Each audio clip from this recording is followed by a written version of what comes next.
Buenos días.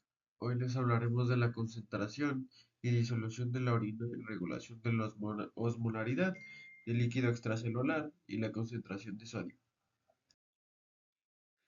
Bueno, primero que nada tenemos que saber que para que las células tengan un buen funcionamiento tienen que estar bañadas de un líquido extracelular con una concentración constante de electrolitos. Las hormonas antidiuréticas son las que controlan y tienen la concentración de la orina. Es de lo que les vamos a hablar ahorita. Bueno, en este caso, los riñones, excreto y exceso de agua, formando la orina diluida y en este caso también la orina concentrada. Cuando hay un exceso de, de agua, la orina tiene una osmolaridad muy baja, desde hasta un 20 a un 50 de osmolaridad por litro.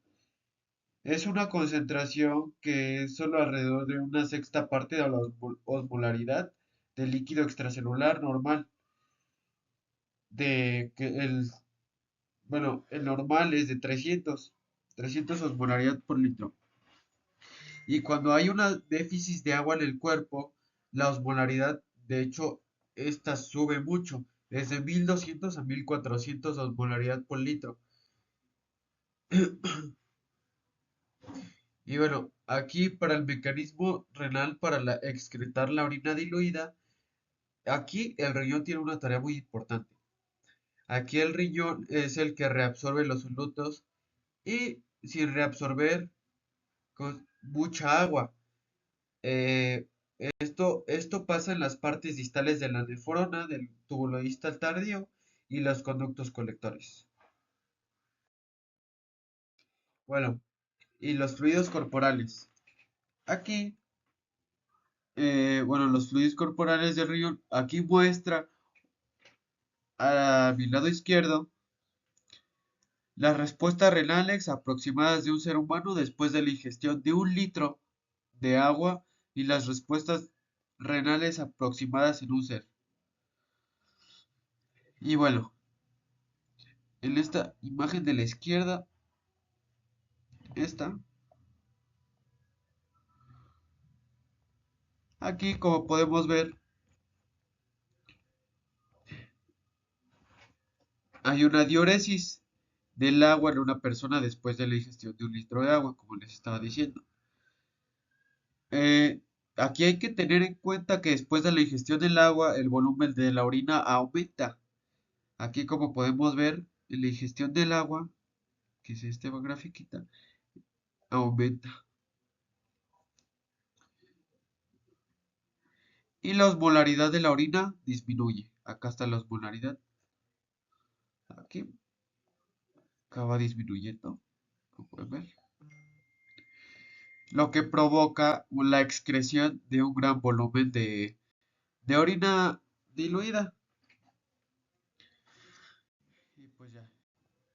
De, y al lado derecho, cuando se forma inicialmente un filtrado glomerular, su osmolaridad aproximadamente es la misma que la del plasma de 300, que es lo normal.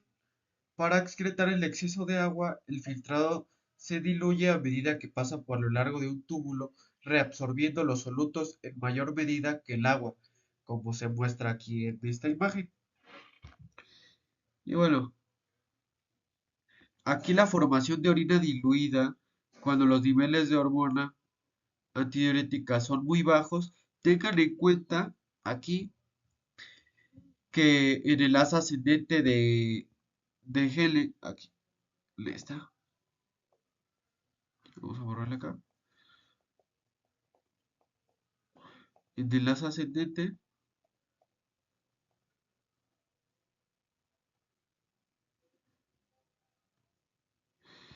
bueno, aquí el líquido se diluye, se hace más diluido.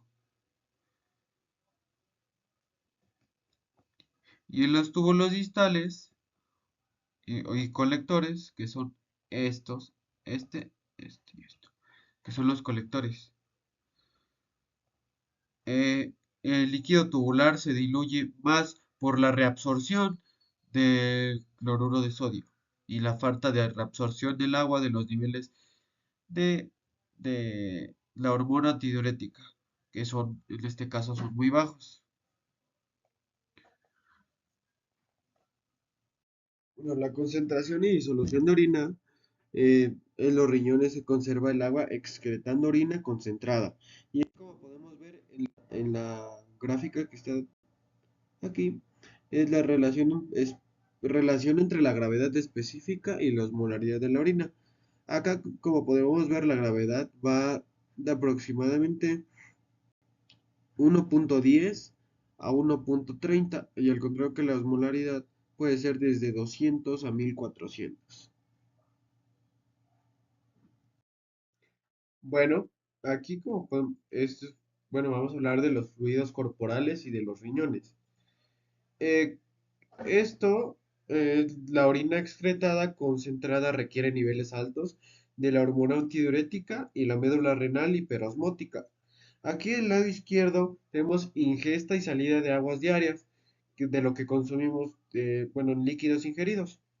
Esto tiene que ver con el mecanismo multiplicador contracorriente que produce el intersticio medular renal hiperosmótico. Como podemos ver acá en un estado normal de reposo o el estado normal del cuerpo, nosotros tenemos que ingerir 2100 litros. Bueno, aquí dice al día. Líquidos ingeridos 2100 litros, mililitros, perdón, al día. Eh, y acá, por ejemplo, en el metabolismo siempre vamos a tener 200. Y en ingesta total, bueno, en total de lo que consumimos y lo que tenemos en el cuerpo son 2300. Esto cambia cuando nosotros tenemos una actividad física. Acá dice prolongado ejercicio pesado, pues aquí depende a la actividad física que tú tomes en cuenta, a lo que vas a consumir. Bueno, y aquí es en la salida de aguas diarias. ¿Cómo cómo es la salida? Es a través de la piel, los pulmones, el sudor, las heces, la orina. Tenemos un total de un estado de reposo normal de 2300 mililitros. Ya aquí, ya con actividad física, dependiendo obviamente la actividad física que tú realizaste, tenemos hasta 6600 litros de agua, mililitros de agua al día. Y bueno, de este lado tenemos un bucle de características de Henle que provocan que las solutas quedan atrapadas en la médula renal. Bueno, acá podemos ver que en el transporte activo bueno, del cloruro de sodio, acá dice, en un nivel mínimo de cero, que acá como podemos ver el cero. Acá en permeabilidad, bueno, acá podemos ver en cada parte, ¿no? De la nefrona. Y bueno, aquí en permeabilidad, por ejemplo, en el agua, aquí dice que el, el alto nivel de transporte activo o permeabilidad de la hormona antidiurética aumenta la permeabilidad del agua o la urea. Aquí, como podemos ver, aumenta la permeabilidad de agua. Aquí es más. Y aquí está la hormona antidiurética. Y bueno, acá igual, de este lado. Esto es acá en el cloruro de sodio y que esto es en el agua. Concentración y disolución de orina. Estos son los pasos involucrados de la causa del intersticio medular renal hiperosmótico. Principalmente en el asa de Gele, esta se llena de líquido con una concentración de 300 de osmolaridad por litro. Ya después el mismo líquido sale al túbulo proximal. Después eh, hay una bomba de iones que activa la extremidad ascendente del asa de Helen, que es la gruesa, y esta reduce la concentración dentro del túbulo y aumenta la concentración intersticial. Bueno, ahí cuando baja Esta establece una gradiente de concentración de 200 de osmolaridad por litro. Este es en el líquido tubular del líquido intersticial.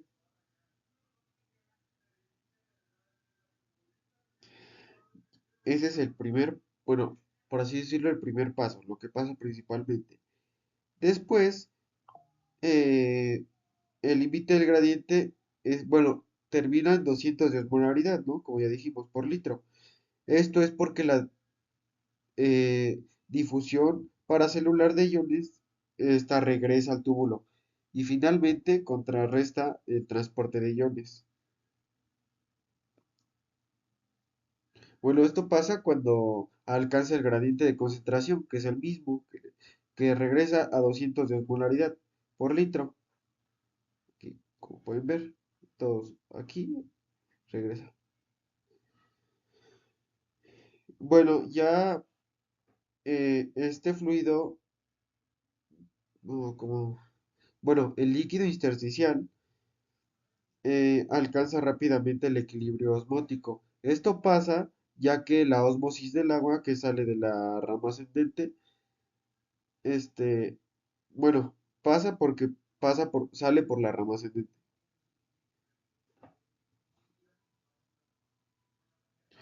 Después, esta sube a bueno, la osmolaridad intersticial sube a 400 de osmolaridad por litro y se mantiene así. Esto pasa por el transporte continuo de iones fuera de la asa bueno, fuera de la asa ascendente gruesa de Henle.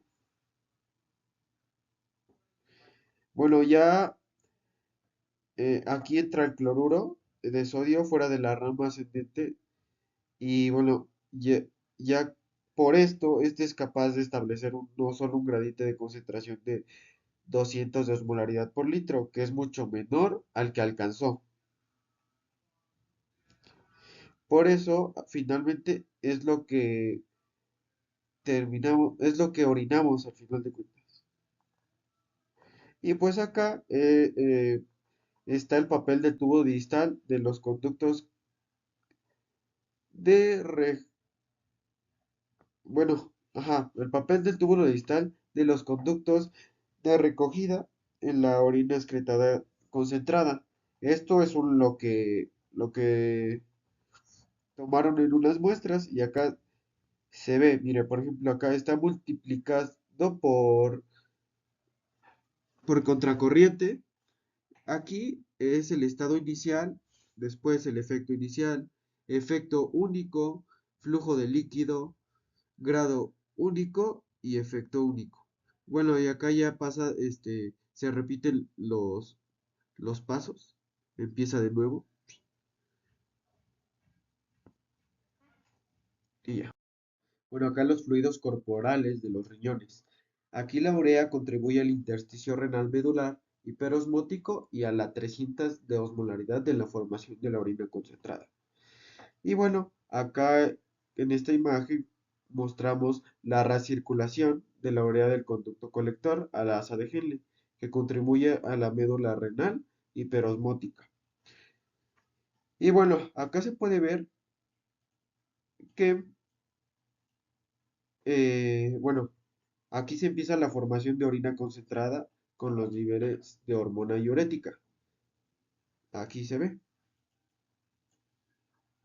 Bueno, ahí está la hormona. Ya,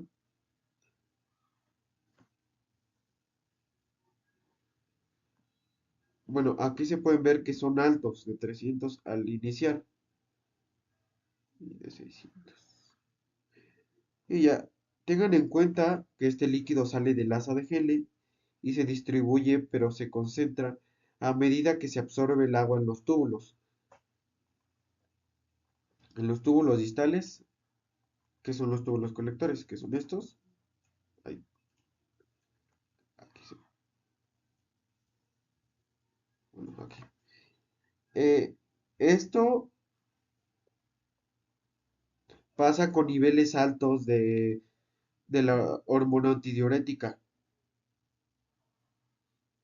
y cambia la osmolaridad de la orina aproximadamente de la misma osmolaridad del líquido, que es dependiendo a la hidratación que tengamos nosotros.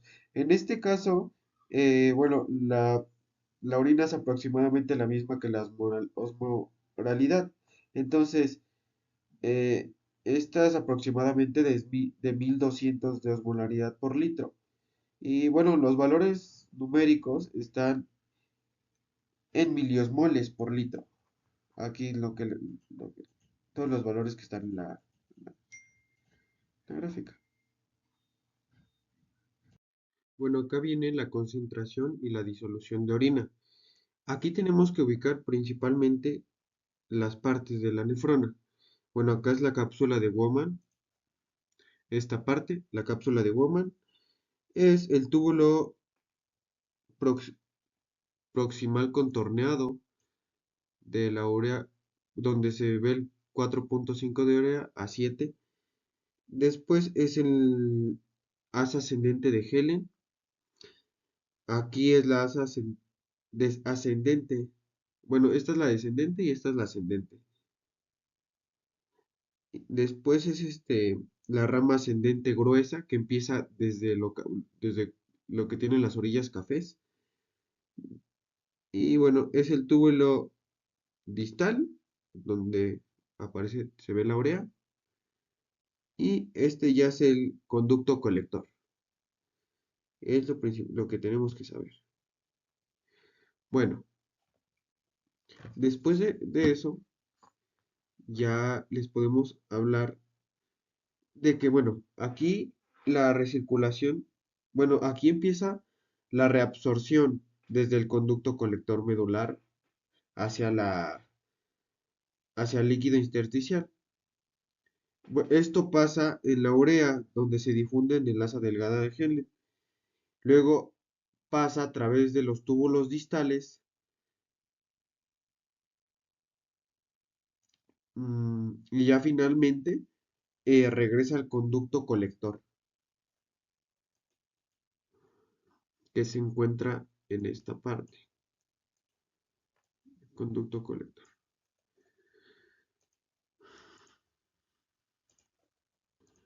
Bueno, ya sabiendo eso, la recirculación de la urea ayuda a atrapar a la urea en la médula renal y esta contribuye a la hiperosmolaridad de la médula renal. Bueno, las líneas gruesas del grueso del asa ascendente de Helen, que es esta, de los de la orilla café, hasta los conductos colectores medulares, estos indican segmentos que no son muy permeables a la urea. Los transportadores de la urea es de A1 y A3, que facilitan la difusión de la urea fuera de los conductos colectores medulares, mientras que en el A2, en la urea 2, que está por acá, está marcada con rojo,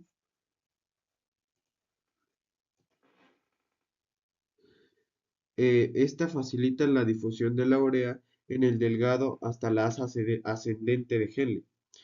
Bueno, acá los valores numéricos que están aquí están en miliesmoles por litro de la urea durante la antidiuresis. Acá están presentes grandes cantidades de la hormona antidiurética. Acá podemos ver que los porcentajes de carga filtrada de la urea se permanecen en los túbulos que indican los recuadros que están aquí. Bueno, aquí ya les vamos a hablar del intercambio contracorriente en base recta. Preserva la hiperosmolaridad de la médula renal. Bueno, aquí debe proporcionarse el flujo sanguíneo a la médula renal para suplir las necesidades metabólicas de las células en esta parte del riñón. Sin un sistema de flujo sanguíneo medular especial, los solutos bombeados a la médula renal por el sistema multiplicador de contracorriente que se dispara rápidamente. Dos características especiales del flujo sanguíneo medular renal contribuyen a la preservación de las altas concentraciones de solutos. Bueno, y acá, ¿cuáles son las altas concentraciones de solutos? Esto es en el flujo sanguíneo medular, es bajo y representa menos del 5% del flujo sanguíneo renal, que en su totalidad. Tenemos que saber que el flujo sanguíneo de esta es lento, pero es suficiente para satisfacer las necesidades. Esto para las necesidades metabólicas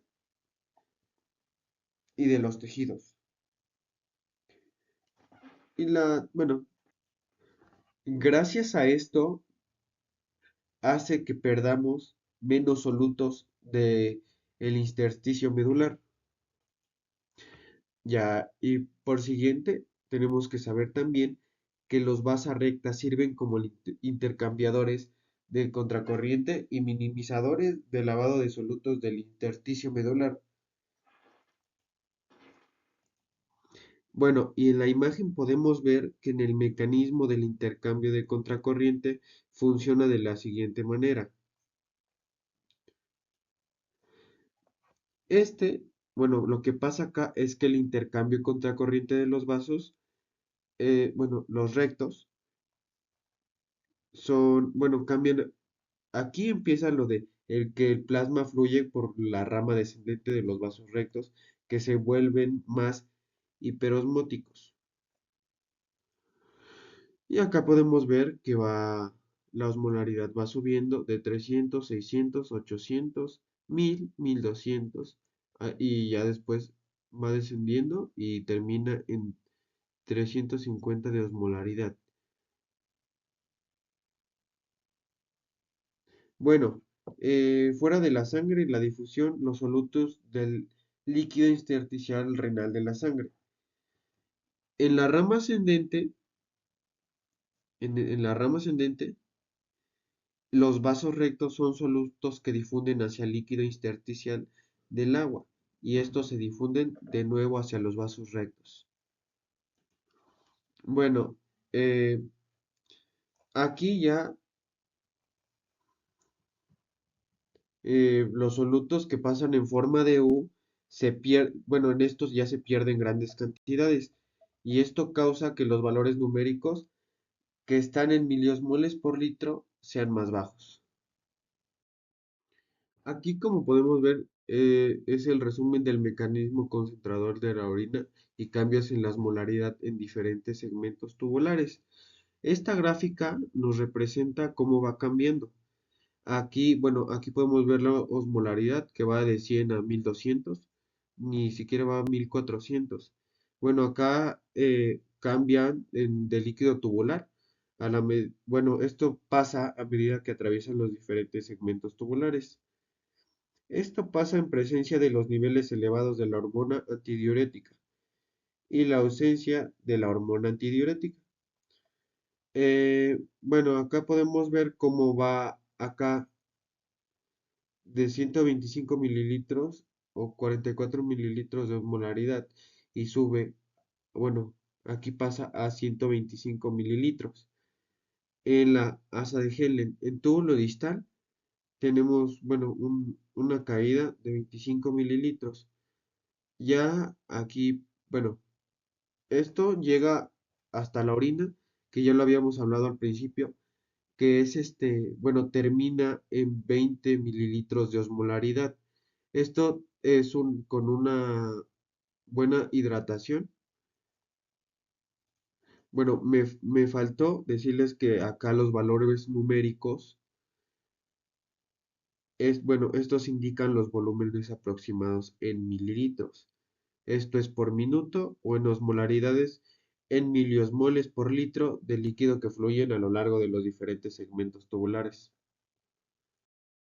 Bueno, ya finalmente vamos con los fluidos corporales y los riñones. Bueno, aquí ya es calculando la densidad urinaria para ver qué tiene. En los cambios de osmolaridad, el volumen del líquido tubular a medida que atraviesan las diferentes partes de la nefrona. Aquí hay eliminación de agua libre. Depende depende al consumo, a la hidratación que tenga el cuerpo. Acá las tasas relativas en las que se excretan los solutos del agua. Trastornos de la capacidad de concentración urinaria y no producir la hormona antidiurética. Esta bueno, gracias a esto da diabetes insípida central. Después en la incapacidad de los riñones para responder a la hormona antidiurética. Bueno, aquí calculando la densidad urinaria, aquí tenemos la fórmula. Bueno, esto da igual a diabetes insípida. Bueno, y como conclusión, pues les voy a responder 6 preguntas de, para ver si bueno, les quito la duda. Y bueno, ¿qué es lo que regula la osmolaridad de los líquidos intracelulares y extracelulares? Ya vimos que son los riñones, pero ¿cómo? Los riñones estos mantienen la osmolaridad en el volumen de los líquidos corporales. Esto pasa entre los márgenes muy estrechos de regulación de excreción del agua y cloruro de sodio. ¿Cómo se regula la osmolaridad de la orina? La osmolaridad plasmática se regula equilibrando la ingesta y excreción de sodio con la del agua. El sodio, eh, bueno, es un principal soluto de los fluidos, que por lo que este determina eh, la determina que sea exitoso la osmolaridad de los fluidos extracelulares. ¿Cómo se lleva a cabo la concentración y disolución de la orina? Bueno, esta se efectúa del túbulo colector, que es impermeable al agua en ausencia de la hormona antidiurética. Bueno, y en tales condiciones está la continua con la reabsorción de sodio, causada por la progresiva hipotonicidad de la orina.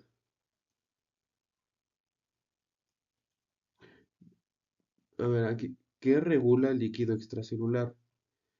Bueno, el líquido extracelular facilita el transporte de sustancias desde el plasma sanguíneo hasta las células y viceversa, y tienen un papel sumamente fundamental en la nutrición celular y la eliminación de productos en el desecho del metabolismo celular.